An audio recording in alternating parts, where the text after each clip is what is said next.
Welcome to Texas Player Spotlight. I'm Monica Gonzalez, and joining me are two sophomores who simply do not know what it means to sit on the bench. They've started every game of their careers and played every minute this season. Julie Arnold and Brooke Gilbert, welcome. Thank you. Flashback to last year. You guys come in as freshmen. You start right away. You play oodles of minutes. This year, you have a lot of freshmen that have come in, and they've had to do the same thing. So what advice have you been able to give them as far as making the transition into the college game? Just to not consider yourself as a freshman. We have 3 freshmen that are starting, and so on the field, there are no classes. We're all in it together, and it doesn't matter if you're a freshman or a senior. You're doing your job.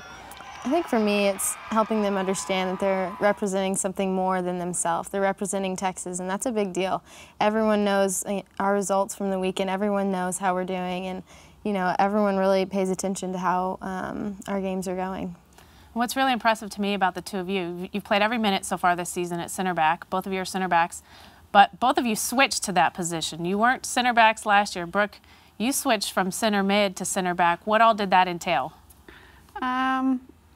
Just a little bit more of a leadership role. I mean, you're the last line of defense, and in that, you have to play a lot safer. I mean, you can't give the ball away because, it could cost you a goal. So I've definitely had to play a little bit safer, not so much shorter passes, and also my range of passing has had to increase. I mean, I have to be able to bypass the midfielders, where before I was just in the midfield and I could find that little ball over the top, but now I'm just having to hit a little bit longer of a ball and adding that dynamic to my game. So. And Julie, you were outside back, now you're center back.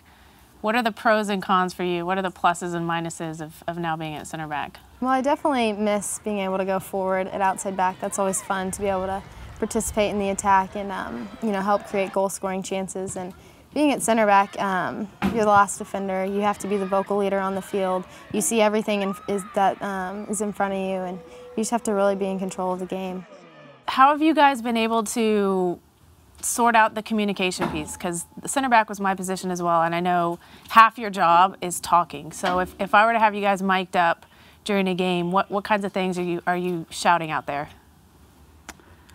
Everything. I feel like I don't stop talking, and I feel like I'm annoying people by, constantly telling them what to do. But half of, like you said, being in the back is organizing and making sure we're all on the same page. And recently we've been really working on one of us staying with high forward that checks back into the midfield. And so just between me and her, we're constantly like, oh, you have her? Okay, no, now she's mine. Or step and drop. And I think having 2 new outside backs, and our outside backs have been changing a lot, you have to make sure they're on the same page as us. You have to make sure we're in a perfect line and we're always compact, and just having to communicate with them a lot more, especially when they haven't been starting or they're just like coming into the game. So I think we yell at them a lot, and we kind of have this look. I don't really know what it is, but when there's like a really bad breakdown, we just kind of like look at each other. And we just gotta breathe and like just take it all in. You're able to smile and laugh it off and move kind forward. of. Like, we just got to forget about it. I was always told the most important play in soccer is the next one. Exactly. Some of the best athletes shake it off. Forget what they just did last. So I think that's kind of. Brooke, you had a great experience this past summer. You were able to go play for the Seattle Sounders with some pretty big stars, Alex Morgan, Hope Solo. What did you learn from that experience? To see what soccer is like at the top level in the women's game. Every single game in practice, they're looking to get better. They're not complacent, and they don't act like they're, the best. They always want to get better, and just how technically gifted they are. I was just in awe a lot of the time, and it was cool to be able to compare myself to them. Julie, who do you idolize on the U.S. women's national team? Currently, probably Alex Morgan. So she works hard every single game. She runs down every ball, whether she knows she can get it or she's not going to get it. So I kind of idolize her. Now, the two of you both come from 2 pretty cool cities. Julie, you're from here in Austin. You're from Seattle. Do you guys ever sit and fight about which city is cooler?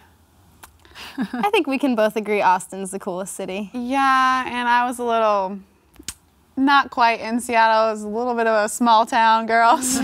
She's a suburbs girl. All right, what's you girls' favorite television show? Friday Night Lights. Friday Night Lights. We watch that together Both- all Are summer. you guys roommates? No, but we spend We spend a lot of time together. most Yeah. of the time together. And We that's watch your 1 or show. 2 episodes every night. Good. So, So at least Okay. we can agree on that. yeah. That's good. One thing to agree on. Center backs gotta be on the same page. Well, thank you girls for joining us tonight. I appreciate you coming in the studio. Thank you. Thank you.